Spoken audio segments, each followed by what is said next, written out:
ask you, because last night I thought that was a killer loss for the Avalanche. They got to go back to Vegas now. They could have been up 3-2, buy some time knowing they have a Game 7 at home, but now they got to win.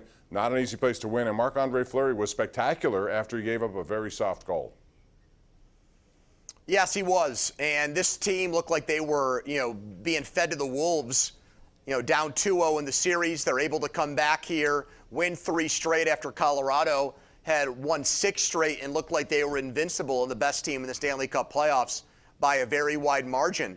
But one thing Vegas is big, very big. They're the heaviest team in the NHL, and I think they're starting to wear down Colorado. McKinnon was so hot in that St. Louis series.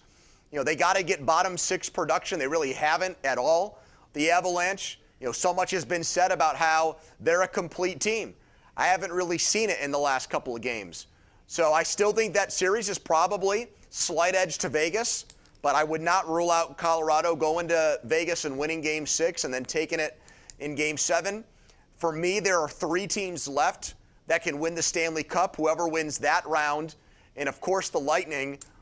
I keep thinking at some point Montreal or the Islanders are going to revert back to the teams they were, at the tail end of the season. In the Islanders' case, they've closed poorly.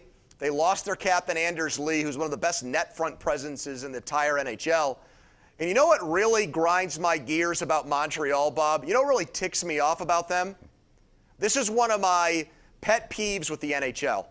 The Calgary Flames won more games than Montreal this year.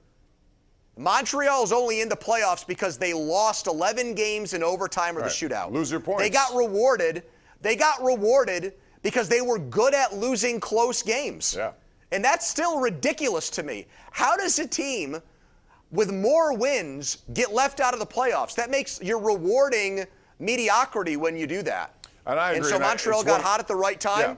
Good for them, but they shouldn't be here. It's one of my pet peeves, too, because I've said for a long time that if you lose a game, no matter how you lose a game, you should get no points. There should be 2 points for the winners and none for the losers. And I don't care how you lose, but that's not going to happen because you look at the records and these loser points have a lot to do with teams moving up and down in the standings. We're due for a break. When we come back, we'll also talk about what happened last night at PNC Park where Brian Hayes missed first base. Pirates are still playing the Dodgers tonight, a long game over there, and I'll tell you what, Justin Turner continues to own Tyler Anderson, although we almost had a spectacular catch. We'll get into all of that, what Juju Smith-Schuster had to say today, and more. Call us at 412-575-2600. This is the Ireland Contracting Natalie Sports Call.